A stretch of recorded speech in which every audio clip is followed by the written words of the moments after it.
കുറച്ചു സമയം കഴിഞ്ഞപ്പോ ഒരു പെൺകുട്ടി കേറി വരികയാ. ഒരു ചെറിയ പെൺകുട്ടി കേറി വരികയാണ്. വാപ്പാന്റെ അടുക്കലേക്ക് കടന്നു വന്നു. തന്റെ പൊന്നാര മകൾ അടുത്തു വന്നപ്പോ ആ പിതാവ് നെറ്റിത്തടത്തിൽ ഉമ്മ കൊടുത്തു. എന്നിട്ട് ആ കുഞ്ഞിനെ പിടിച്ച തറയിലിരുത്തുകയാണ്. ഇത് കണ്ടപ്പോ അല്ലാഹുവിന്റെ റസൂലിന്റെ മുഖം ചുമന്നു. പെങ്ങളെ മക്കളെ മാനസികമായി തകർക്കുന്ന മാതാപിതാക്കളുണ്ട്.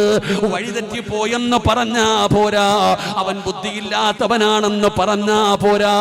പ്രിയപ്പെട്ടവരെ, വാപ്പ ഇടയ്ക്കിടയ്ക്ക് പറയാറുണ്ട്, നീ നിന്റെ കാക്കാനെ കണ്ടുപഠിക്കടാ, നീ നിന്റെ ജ്യേഷ്ഠനെ കണ്ടുപഠിക്കടാ.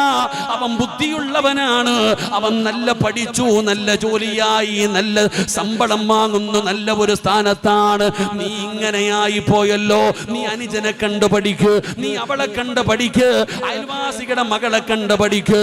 ഇങ്ങനെ മക്കളോട് പറയുന്ന മാതാപിതാക്കള്, അതിലൂടെ നിന്റെ മക്കള് രക്ഷപ്പെടുകയല്ല, അവരുടെ മനസ്സിന്റെ ഉള്ളിലേക്ക് വാശി കടന്നു വരികയാണ്, ദേഷ്യം കടന്നു വരികയാണ്. ഒരിക്കലും നിങ്ങൾ മറ്റുള്ളവരെ നോക്കി പറയരുത്. ആനായ ആദരവായ പ്രവാചകൻ നബി മുഹമ്മദ് മുസ്തഫ സല്ലല്ലാഹു അലൈഹി വസല്ലമ തങ്ങളുടെ മുമ്പിൽ ഒരു പിതാവിരിക്കുകയാണ്. നബി തങ്ങളുടെ മുമ്പിൽ ഒരു പിതാവിരിക്കുകയാണ്. അപ്പോഴാണ് ഒരു ആൺകുട്ടി ഓടി വരുന്നത്. അല്ലാഹുവിന്റെ റസൂലിന്റെ മുമ്പിൽ ഇരിക്കുന്ന സ്വഹാബിയുടെ അടുക്കലേക്ക് ഒരു ചെറിയ ആൺകുട്ടി ഓടി വരികയാണ്.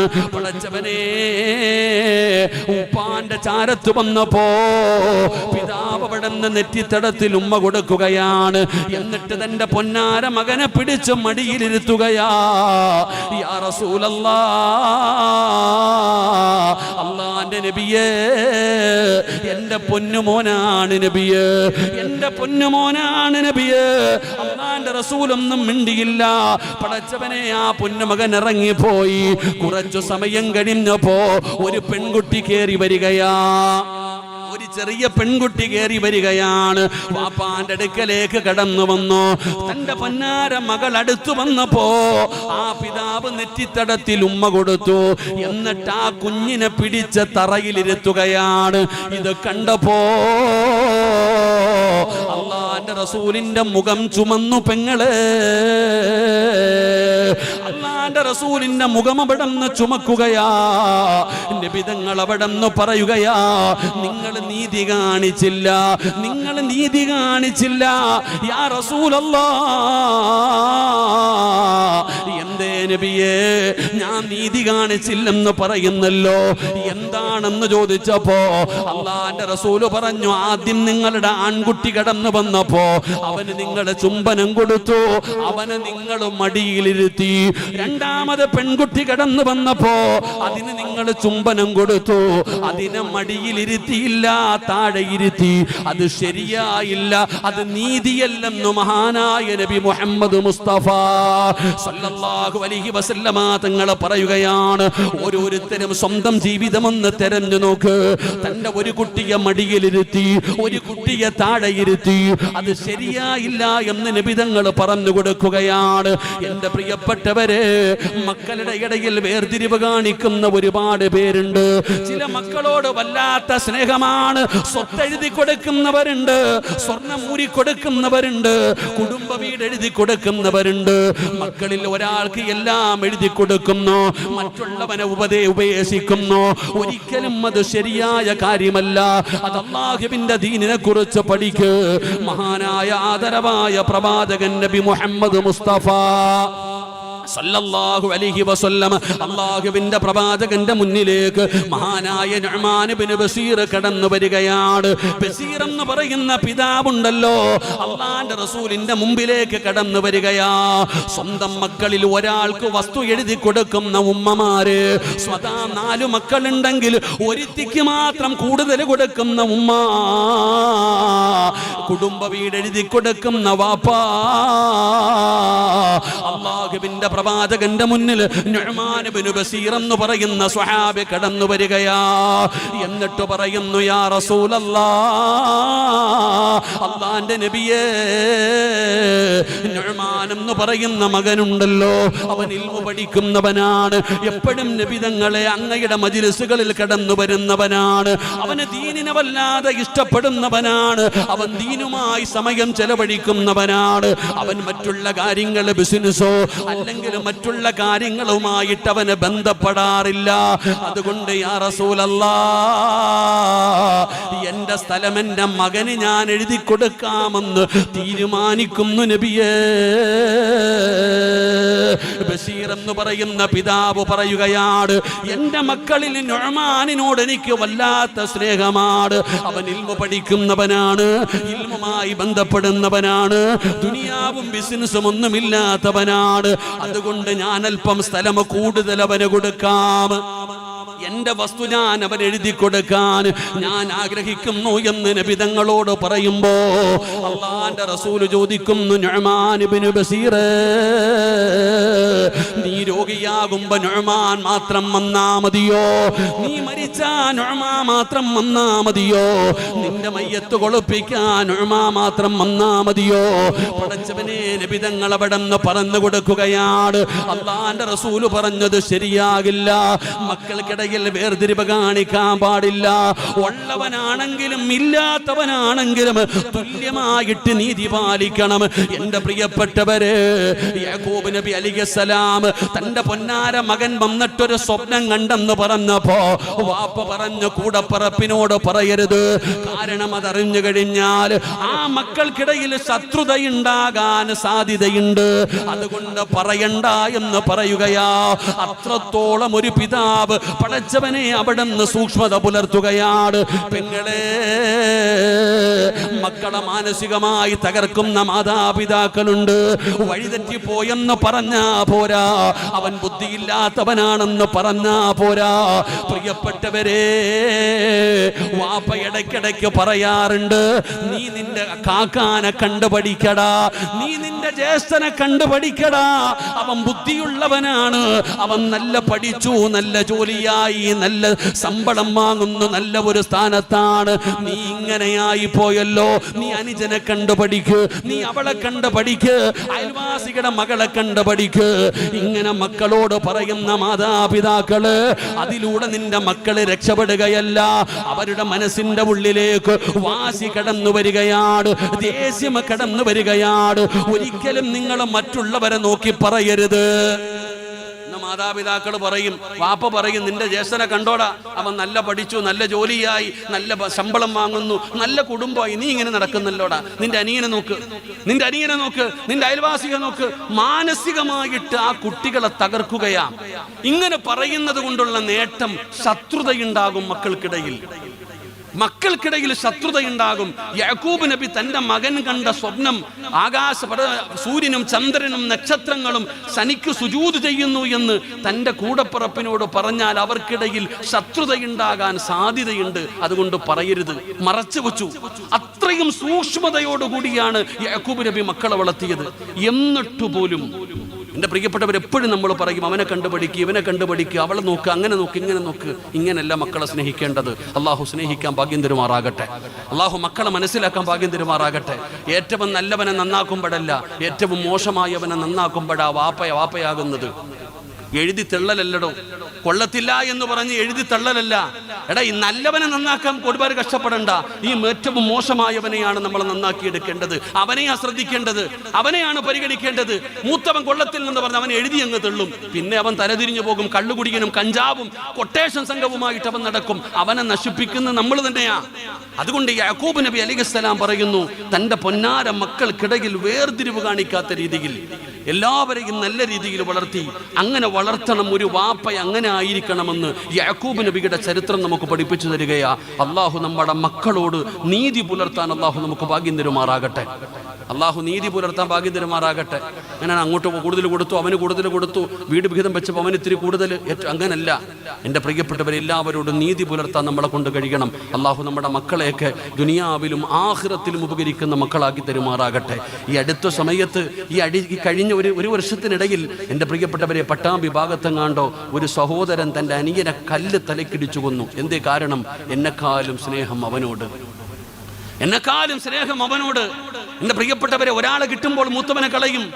ഏതു മാതാവും പിതാവും ചിന്തിക്കേണ്ടത് എല്ലാവർക്കും ഏറ്റവും ഇളയ മകനോട് വല്ലാത്ത സ്നേഹമാണ്. ഏറ്റവും ഇളയ മകനോട് വല്ലാത്ത സ്നേഹമാണ്. സത്യത്തിൽ നിങ്ങൾ ചിന്തിക്കേണ്ടത് എന്തേ? അള്ളാഹു നമുക്ക് ആദ്യം തന്നത് ഒന്നാമത്തെ മോനെയല്ലേ, അല്ലെങ്കിൽ ഒന്നാമത്തെ മോളെയല്ലേ? അവനെയല്ലേ അള്ളാഹ് ആദ്യം തന്നേ? അവനോടൊരു പ്രത്യേക സ്നേഹമുണ്ടാകണം. എല്ലാവരും ഏറ്റവും, എൻ്റെ വീട്ടിൽ തന്നെ ഞാനാണ് ഏറ്റവും ഇളയത്. എൻ്റെ ഉമ്മായിക്ക് എന്നോടൊരു പ്രത്യേക സ്നേഹമാണ്, എപ്പോഴും പറയാറുണ്ട്. ഇവിടെ അപ്പോഴും നമ്മൾ ചിന്തിക്കേണ്ടത്, നമുക്ക് അള്ളാഹു തന്നത് ആദ്യം തന്ന നമ്മുടെ മകൻ മകൾ, അവരെ നമ്മൾ പ്രത്യേകം പരിഗണിക്കണം. അള്ളാഹു നമ്മുടെ മക്കളെയൊക്കെ ദുനിയാവിലും ആഖിറത്തിലും ഉപകരിക്കുന്ന മക്കളിൽ അള്ളാഹു പെടുത്തുമാറാകട്ടെ. അള്ളാഹു നമ്മുടെ മക്കളെ, കാരണം ഇന്നത്തെ മക്കളുടെ ജീവിതം വളരെ മോശമായ ജീവിതം. നമ്മൾക്ക് തന്നെ പേടി, കൊലപാതകങ്ങൾ വല്ലാതെ വർദ്ധിക്കുന്ന, ഉമ്മമാരെ തല്ലിക്കൊല്ലുന്ന മക്കളുടെ കാലം. അള്ളാഹുവേ പടച്ചവനെ, ഞങ്ങളുടെ മക്കളെ നീ കാത്തുരക്ഷിക്കണേ അല്ലാ. ദുനിയാവിലും ആഖിറത്തിലും ഉപകരിക്കുന്ന മക്കളാക്കണേ അല്ലാ. എൻ്റെ പ്രിയപ്പെട്ടവരെ, ആരും എഴുന്നേറ്റ് ഓടണ്ട. സംഘാടകർ ബക്കറ്റുമായി നിങ്ങളുടെ മുമ്പിലേക്ക് കടന്നു വരികയാണ്. എന്തിനാണ് വരുന്നതെന്നറിയോ? 150ഓളം വരുന്ന യതീമായ മക്കൾക്ക് വേണ്ടിയാ. പടച്ചവനെ, യതീമായ മക്കൾ ആരുമില്ലടോ ആ പാവങ്ങൾക്ക്. ആ പാവങ്ങളായ യതീമായ 150 മക്കൾ ഇവിടെ പഠിക്കുന്നുണ്ട്. അവർക്ക് വേണ്ടിയാണ് ഡിസംബർ 31 പാതിരാത്രിയിൽ സംഘാടകർ ബക്കറ്റുമായി നിങ്ങളുടെ മുമ്പിലേക്ക് കടന്നു വരുന്നത്. വെറുതെയാകില്ല, നഷ്ടമാകില്ല. നബി തങ്ങൾ പറഞ്ഞതെന്തെന്നറിയുമോ? അസ്വദഖത്തു റദ്ദുൽ ബലാ. സദക്ക വിപത്തുകളെ തട്ടിമാറ്റുമെന്നാണ്. എന്തെല്ലാം രോഗങ്ങളാണ്. ഇന്നലെ പടച്ചവനെ, ഒരു ചെറിയ മകനുമായിട്ടൊരു പിതാവിന്റെ അടുക്കൽ വന്നു. ഉസ്താദേ, എൻ്റെ മകന് ക്യാൻസർ ആയിരുന്നു. അല്ലാഹുവേ, ഒരുപാട് ചികിത്സ നടത്തി, ചെറിയ മാറ്റമുണ്ട്. എൻ്റെ പൊന്നുമോന് ചെറിയ മാറ്റമുണ്ട്. അല്ലാഹുവേ, ഞാൻ അവൻ അടുത്തേക്ക് വിളിച്ചു. എന്നിട്ട് അവനോട് ചോദിക്കുമ്പോ അവന്റെ മുഖത്ത് വല്ലാത്ത സങ്കടമാ. അപ്പോൾ ഉപ്പ എന്നോട് പറഞ്ഞു, ഉസ്താദേ, ഇവൻ മൂത്രമൊഴിക്കുമ്പോ പടച്ചവനെ, അതിനകത്തുകൂടെ എന്തോ ഇങ്ങനെ പോവുകയാണ്. ശരീരത്തിലിരിക്കേണ്ട എന്തോ ഇങ്ങനെ പോകുന്നത് കാരണം വല്ലാത്ത പ്രയാസമാണ്. അല്ലാഹുവേ, എൻ്റെ പൊന്നുമോനൊരു ടെസ്റ്റ് പറഞ്ഞു. ഉസ്താദ്, എന്താ ടെസ്റ്റ് എന്നറിയോ? ആ പൊന്നുമകന്റെ മൂത്രനാളത്തിനകത്തുകൂടെ ഇങ്ങനെ പൈപ്പ് കുത്തിക്കേറ്റിയിട്ടുള്ള ഒരു ടെസ്റ്റാണ് ഉസ്താദേ. അത് മയക്കിയിട്ടല്ല. 3-4 പേര് കയ്യും കാലും പിടിച്ചിട്ടാണ് എൻ്റെ പൊന്നുമോനെ അത് ചെയ്തത്. വല്ലാത്ത വേദനയാ സഹോദരാ. അല്ലാഹുവേ, ആ പൊന്നുമോന് നീ ശിഫ കൊടുക്കണേ അല്ലാ. ഇതുപോലെ ഒരുപാട് രോഗങ്ങൾ കേൾക്കുന്നവരാണ്. പെങ്ങളെ, നിന്റെ കുടുംബത്തിൽ ഒരാൾക്ക് ക്യാൻസർ ഇല്ല, അല്ലെങ്കിൽ കിഡ്നി രോഗികളില്ല, അല്ലെങ്കിൽ കരൾ രോഗം പിടിച്ചവരില്ല, അല്ലെങ്കിൽ സ്റ്റോക്ക് പിടിച്ച് കിടക്കുന്നവരില്ല. പടച്ചവനെ, രോഗങ്ങൾ ഇങ്ങനെ പടർന്നുകൊണ്ടിരിക്കുകയാണ്. അതുകൊണ്ട് അള്ളാന്റെ റസൂല് പറയുകയാ, അസ്സദഖത്തു റദ്ദുൽ ബലാ, അസ്സദഖത്തു റദ്ദുൽ ബലാ.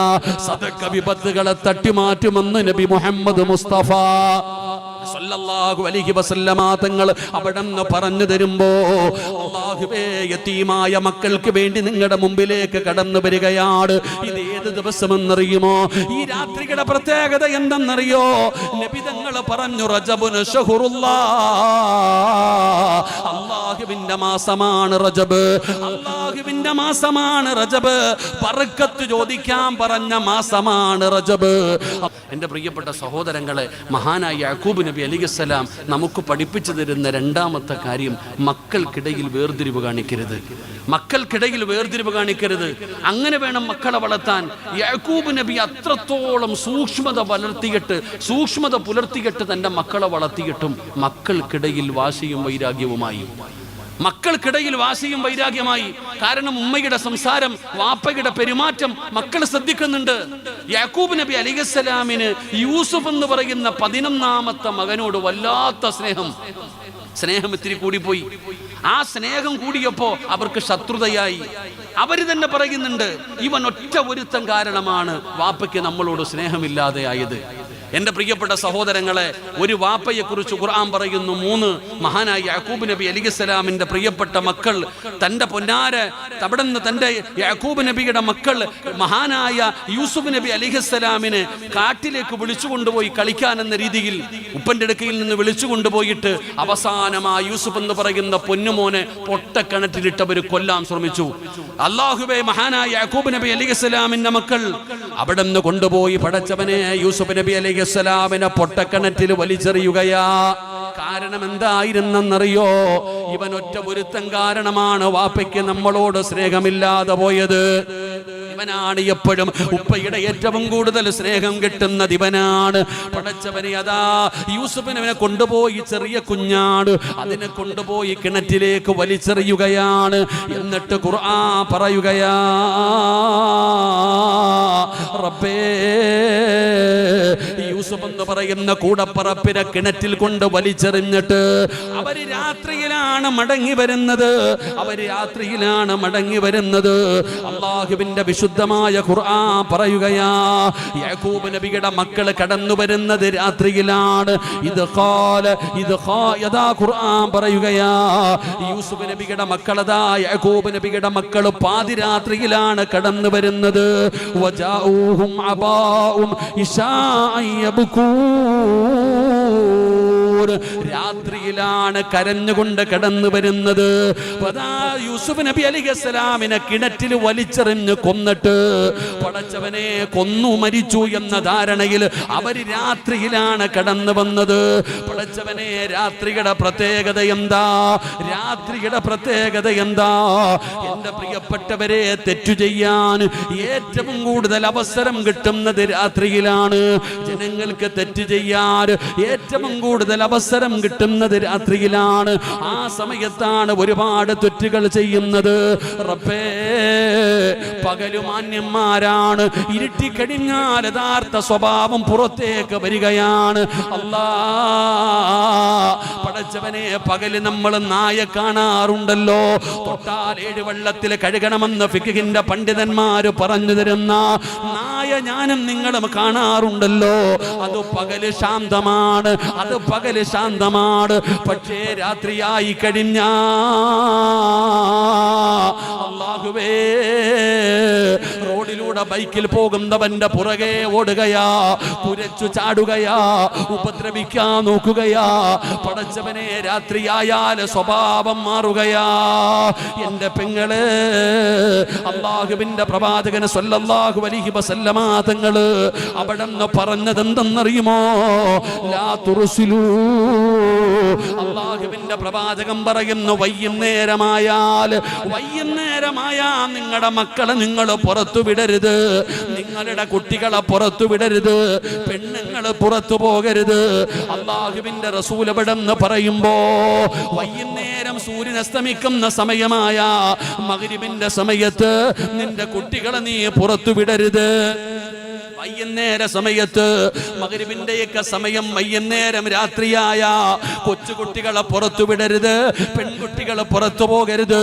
പണ്ടുള്ള പ്രായമായ ഉമ്മമാര് പറയുമായിരുന്നു.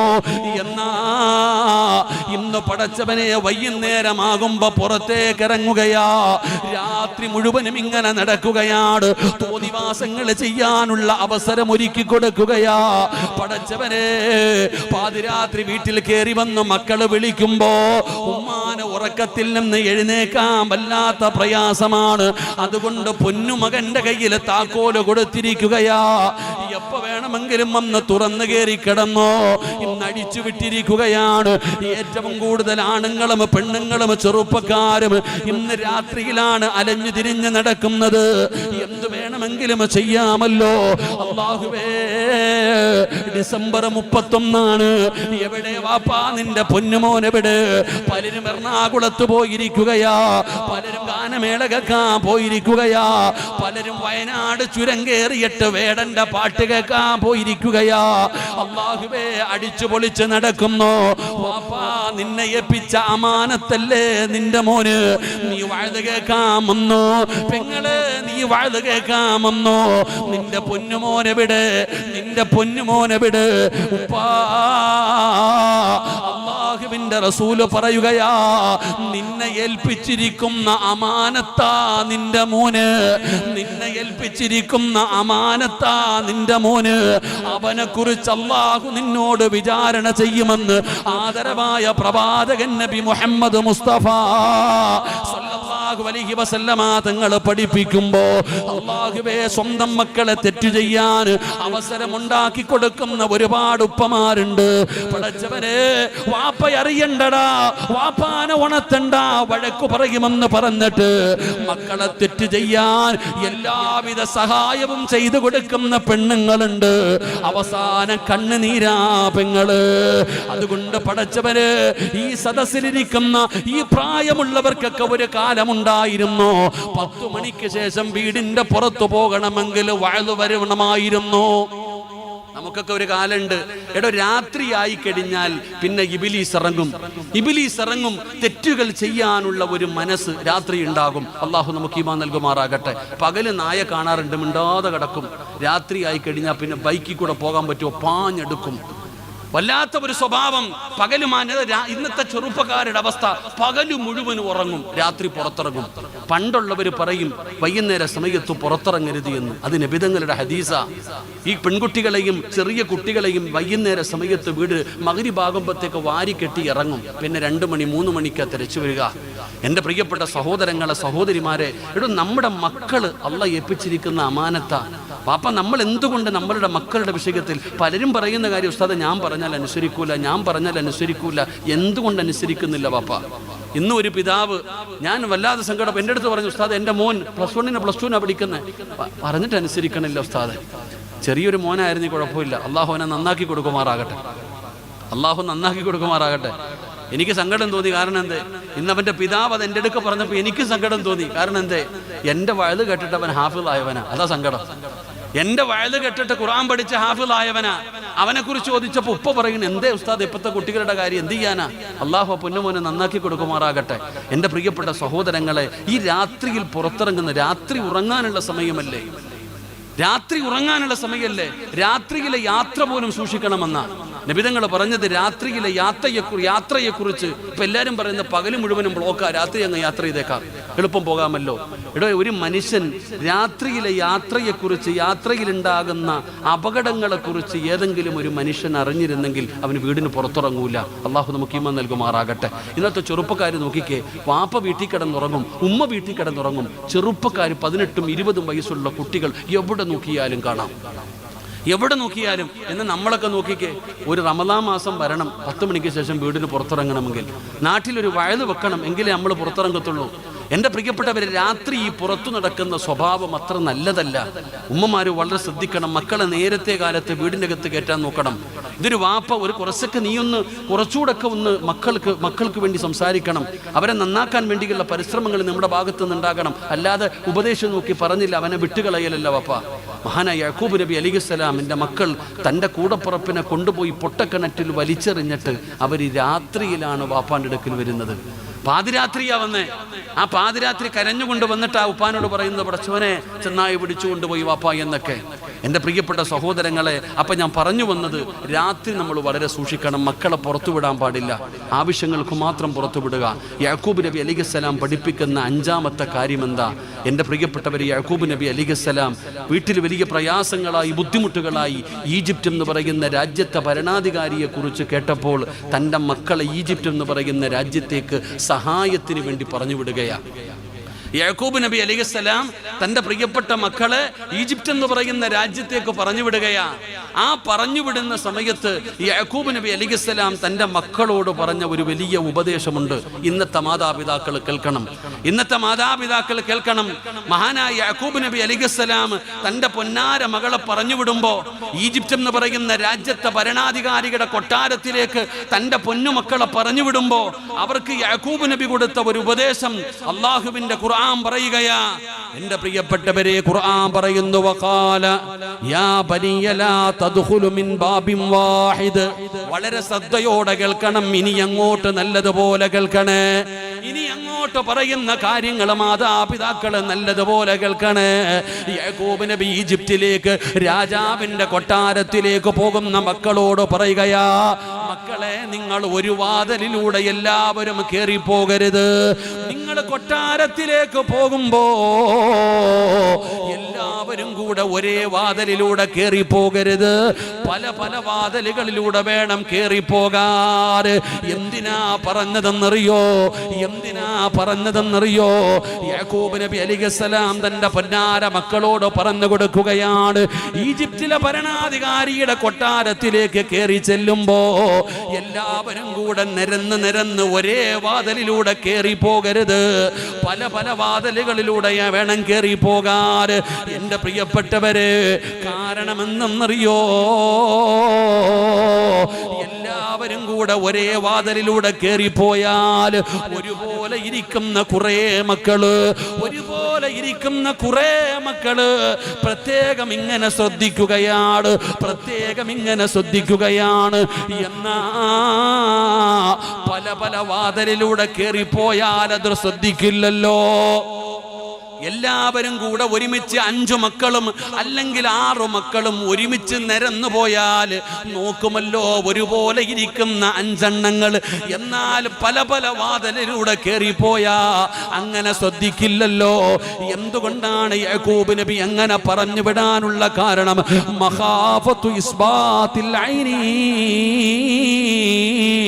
കണ്ണ് തട്ടുമെന്നുള്ള ഭയമാ, കണ്ണേറ് കിട്ടുമെന്നുള്ള പേടി കാരണം എല്ലാ മക്കളും ഒന്നുപോലെ ഇരിക്കുന്ന വെളുത്തു തുടുത്ത് സുന്ദരന്മാരായിരിക്കുന്ന മക്കൾ ഇങ്ങനെ നിരന്ന് കയറി പോകുമ്പോ അല്ലാഹുവേ, തന്റെ മക്കൾക്ക് കണ്ണ്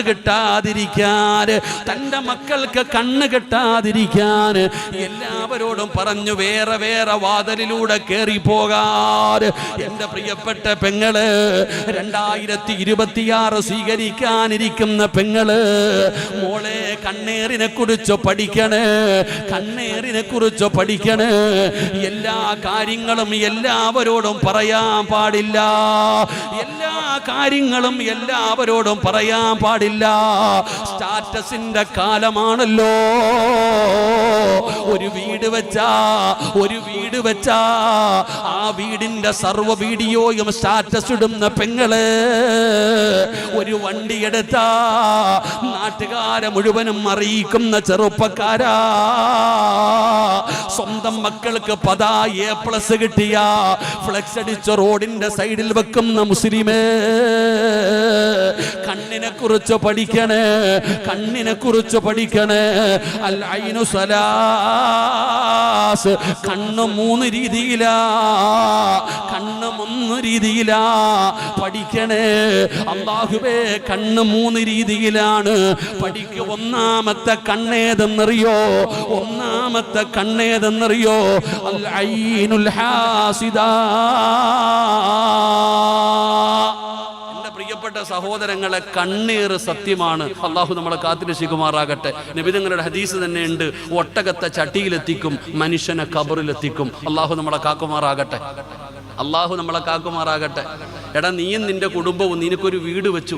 നീ വീട് വെച്ചിട്ട് അത് 40 പേരെ കാണിക്കാൻ സ്റ്റാറ്റസ് ഇടും. നിന്റെ വീട്, ഉള്ള്, ബെഡ്റൂം, അടുക്കള, ബാത്റൂം, സർവ്വതും നാട്ടുകാർ കാണണം. എല്ലാ കാര്യങ്ങളും അങ്ങനെ പറയാനുള്ളതല്ല. നീ ഒരു വാഹനം എടുത്തു, നീ എന്തിനു നാട്ടുകാരെ അറിയിക്കണം? നീ ഊട്ടി പോയി അപ്പത്തന്നെ അവിടെ പോയി നിന്ന് പോസ്റ്റ് ഇടും, ഞാൻ ഇന്ന സ്ഥലത്തുണ്ട്, ഇങ്ങനെ കാണിച്ചെടുക്ക. എൻ്റെ പ്രിയപ്പെട്ടവരെ, കണ്ണിനെ കുറിച്ച് പഠിക്ക്. എൻ്റെ പ്രിയപ്പെട്ടവരെ, നിബിധങ്ങൾ പറയുന്നു 3 രീതിയിലാണ് കള്ളുള്ളത്. ഒന്ന്, എൻ്റെ പ്രിയപ്പെട്ടവരെ, അസൂയയുടെ കണ്ണ്. നിനക്കൊരു വീടുണ്ട്, അല്ലാഹുവേ എനിക്കും അതുപോലെ ഒരു വീട് തരണമെന്നല്ല ആഗ്രഹിക്കുന്നേ, അത് നശിച്ചു പോണേന്ന് ആഗ്രഹിക്കുന്ന ചിലരുടെ ആഗ്രഹം പടച്ചവനെ, നിനക്കൊരു വാഹനമുണ്ട്, നിനക്കൊരു ജോലിയുണ്ട്, നിനക്ക് എന്തെങ്കിലും കിട്ടുമ്പോൾ അത് നശിച്ചു പോകണമെന്ന് ആഗ്രഹിക്കുന്ന കണ്ണ്. അല്ലാതെ നിനക്ക് കുറച്ച് സമ്പത്തുണ്ട്, അല്ലാഹു എനിക്കൂടെ തരണേ അല്ല എന്നല്ല. അവൻ്റെത് പോയി അവൻ എത്തീങ്കാനയിലാകണം, അവന്റെ വീട് പോകണം, അവന്റെ വീട്ടിൽ എല്ലാം നശിക്കണം എന്ന് ആഗ്രഹിക്കുന്ന ഒരു രീതി. അതിൽ നിന്ന് രക്ഷപ്പെടാനുള്ള വഴിയെന്താ? ആ കണ്ണീരിൽ നിന്ന് രക്ഷപ്പെടാനുള്ള വഴിയെന്താ? അല്ലാഹുവിന്റെ പരിശുദ്ധമായ ഖുർആൻ ഒരു വഴി പറഞ്ഞു തരികയാണ്. നിന്റത് നശിച്ചു പോകണേ എന്ന് ആഗ്രഹിക്കുന്ന കണ്ണിൽ നിന്ന് രക്ഷപ്പെടാനുള്ള വഴി എന്താ? ഖുൽ അഊദു ബിറബ്ബിന്നാസ്. ഖുർആൻ പറയുകയാണ് വമിൻ ശർരി ഹാസിദിൻ ഇദാ ഹസദ്. ഈ സൂറത്താണ് പാരായണം ചെയ്യാൻ നബി തങ്ങൾ പറഞ്ഞത്.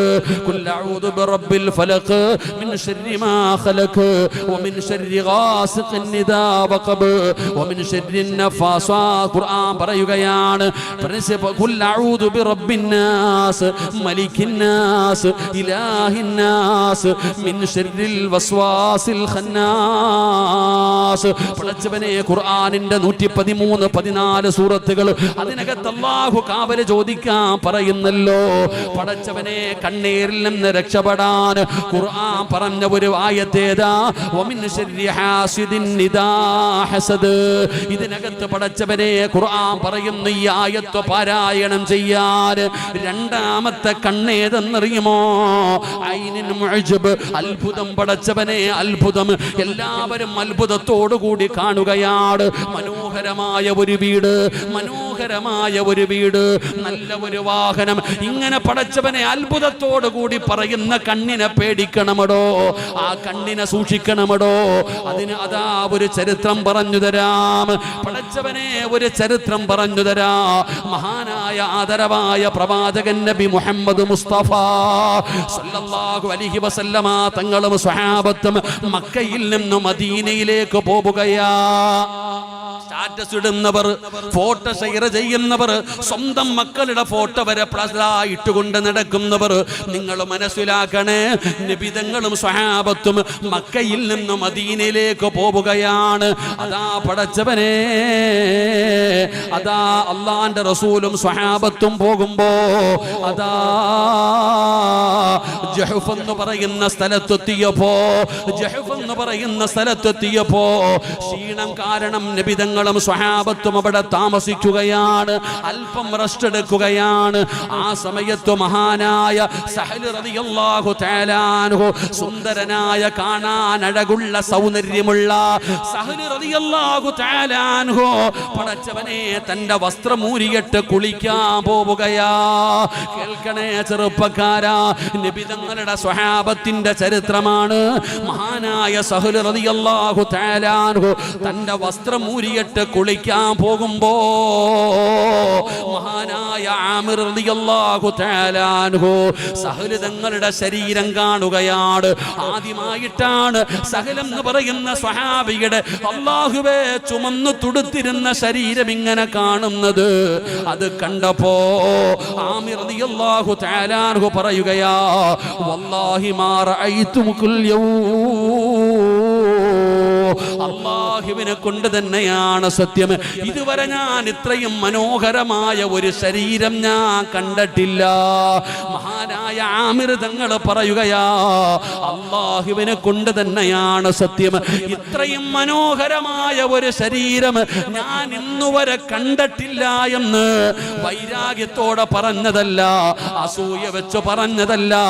ആമിർ തങ്ങൾ സന്തോഷം കൊണ്ട് പറഞ്ഞതാ, അത്ഭുതത്തോടെ പറഞ്ഞതാ. പറഞ്ഞു തീരേണ്ട താമസം സുബ്ഹാനല്ലാഹ്, സഹൽ തങ്ങൾ ബോധം കെട്ട് താഴെ വീഴുകയാ. സഹൽ റളിയല്ലാഹു തആല അൻഹു ജുഹഫ് എന്ന് പറയുന്ന സ്ഥലത്ത് വെച്ച് നബിതങ്ങളും സഹാബത്തും അവിടെ താമസത്തിന് വേണ്ടി റെസ്റ്റ് എടുക്കുമ്പോൾ ഈ സഹാബി തൻ്റെ വസ്ത്രം ഒന്നൂരി, കമീസ് ഒന്നൂരി. ഇത് ഊരിയപ്പോൾ കൂടെ ഉണ്ടായിരുന്ന ആമിർ റളിയല്ലാഹു തആല അൻഹു പറഞ്ഞു, അല്ലാഹുവിന്റെ സത്യം, എന്തൊരു ശരീരമായത്, ഇതൊരു ബോഡിയാന്നൊക്കെ പറയില്ലേ. ഇതുപോലെ അങ്ങോട്ട് പറഞ്ഞതും സുബ്ഹാനല്ലാഹ്, ദാ കിടക്കുന്ന ചക്ക വെട്ടിയിട്ടതുപോലെ താഴെ വീണു. അല്ലാഹു നമുക്ക് ഈമാൻ നൽകുമാറാകട്ടെ.